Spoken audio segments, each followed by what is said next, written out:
बाहरुछि समस्त निवेदन 28 तारीख बजार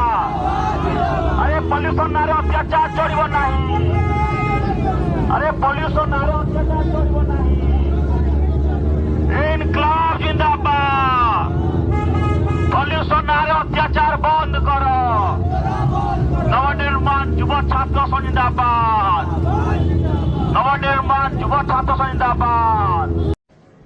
सो नमस्कार जय किसान इनकलाब जिंदाबाद मो नाम मनोरली नवनिर्माण युवा छात्र संघ राज्य संयोग आप समस्त जानते वर्तमान जो अच्छा ओडिशार उपमुख्यमंत्री कृषि मंत्री कनक बदन सिंह जो चाषी जो कथा कहते चाषी नौटंगी करछंती आज्ञा चाषी नौटंगी करे नाही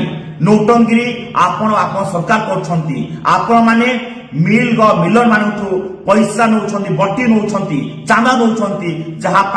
आज चाषी जिते धान लेकिन जाऊँगी धान में काटी धान चोरी आक्रमण करपटे जिते चाषी राजरास्ता को आसी आंदोलन कर बहुत बाधि जाऊँगी कारण आप चोरी जो कम कर धरी दौर जहाँ बहुत बाधुची आपण धनुजात्रा जो आप जानते ओडिशार प्रसिद्ध धनुजात्रा कोटी ना बरगढ़ हुए से मंच आज्ञा मंच को क्रिटिसाइज कर कहते जार नौटंगी कर